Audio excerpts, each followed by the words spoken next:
नमस्कार, स्वागत है आपका हमारे खास कार्यक्रम में और मैं हूं आपके साथ गौरव राजेंद्र। जी हां, जैसा कि आप जानते हैं, अजय एस्ट्रो मनी गुरु जो कि ग्लोबल स्तर पर एस्ट्रो फाइनेंस डिजिटल एकमात्र ऐसा चैनल है जो कि दोस्तों आपके लिए कम्युनिटीज का एनालिसिस आप तक पहुंचाता है 42 कम्युनिटीज में।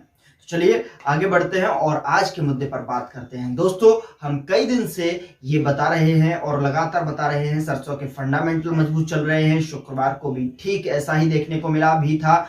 हालांकि सरसों के भाव में कोई बहुत बड़ी तेजी नहीं दिखाई दी, लेकिन ऑल सेंटीमेंट मजबूत नहीं बन रहा। सरसों को लेकर क्या कुछ माहौल रहने वाला है, इस रिपोर्ट में हम इसकी चर्चा करने वाले हैं। तो दोस्तों, मंडियों में आवक घटकर 4.75 लाख बोरियों की रह गई।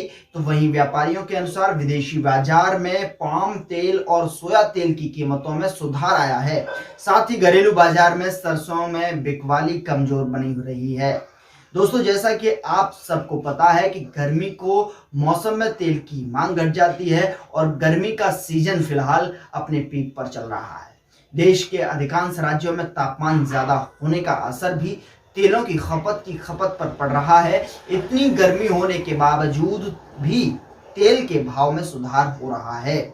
इससे आप अंदाजा लगा सकते हैं कि सरसों में आने वाले बरसाती सीजन में जबरदस्त डिमांड देखने को मिलेगी और भाव भी तेज होंगे।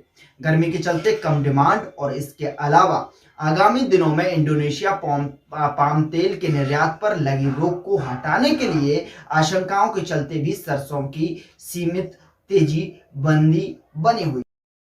मंडियों में आवक घटकर 4.75 लाख बोरियों की रह गई। व्यापारियों के अनुसार अगर बात करें तो विदेशी बाजार में पाम तेल और सोया तेल की कीमतों में सुधार आया है। साथ ही घरेलू बाजार में सरसों में बिकवाली कमजोर बनी रही।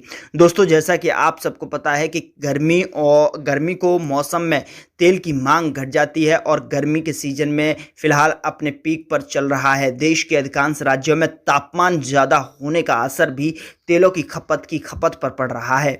इतनी गर्मी होने के बावजूद भी तेल के भाव में सुधार हो रहा है। इससे आप अंदाजा ये भी लगा सकते हैं कि सरसों में आने वाले बरसाती सीजन में ज़बरदस्त डिमांड देखने को मिलेगी और भाव भी तेज होंगे।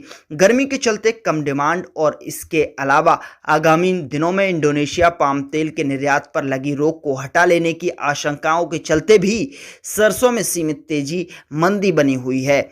विदेशी बाजारों की बात करें तो मलेशिया में पाम तेल के जुलाई वायदा अनुबंध की कीमतों में 21 रिगिट की तेजी के बाद भाव 6,363 रिगिट प्रति टन पर पहुंच गए। अमेरिकी कृषि विभाग ने गुरुवार को एक मासिक फसल रिपोर्ट में कहा कि अमेरिका में सोयाबीन का उत्पादन बढ़ने की संभावना है, लेकिन बायोफ्यूल के साथ साथ खाद्य तेलों की बढ़ती मांग को देखते हुए आपूर्ति टाइट रहने का अनुमान है।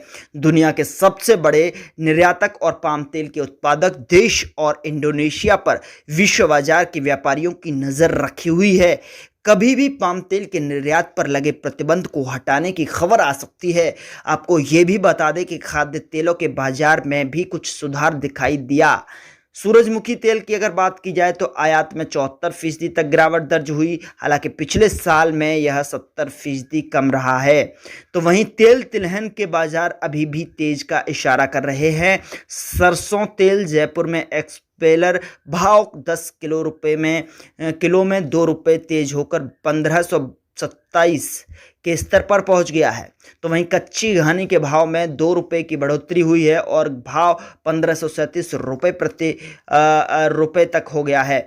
आरबीडी पामोलिन चेन्नई में 1535 रुपये बोला जा रहा है। तो वहीं सोयाबीन तेल में भाव स्थिर हैं। गुजरात में यह तेल 1575 रुपये, बूंदी में 1580 रुपये और लातूर में 1585 रुपये के स्तर पर है। तो वहीं दोस्तों, आपको बता दें कि मूंगफली के तेल में भी कई दिनों से चल रही गिरावट रुकी है और बाजार गुजरात में 1575 रुपये स्थिर हो गया है और हैदराबाद में इसके भाव 1720 पर हैं। विदेशी बाजारों की बात करें तो मलेशिया में पाम तेल के जुलाई वायदा अनुबंध की कीमतों में 21 रिगिट की तेजी के बाद भाव 6,363 रिगिट प्रति टन पहुंच गया। अमेरिकी कृषि विभाग ने गुरुवार को एक मासिक फसल रिपोर्ट में कहा है कि अमेरिका में सोयाबीन का उत्पादन बढ़ने की संभावना है, लेकिन बायोफ्यूल के साथ खाद्य तेलों की बढ़ती मांग को देखते हुए आपूर्ति टाइट रहने का अनुमान है। दुनिया के सबसे बड़े निर्यातक और पाम तेल के उत्पादक देश और इंडोनेशिया पर विश्व व्यापार और बाजार के व्यापारियों की नजर रखी हुई है। दोस्तों, कभी भी पाम तेल के निर्यात पर लगे प्रतिबंध को हटाने की खबर भी आ सकती है। साथ ही आपको ये भी बता दें कि खाद्य तेलों के बाजार में भी कुछ सुधार दिखाई दिया है।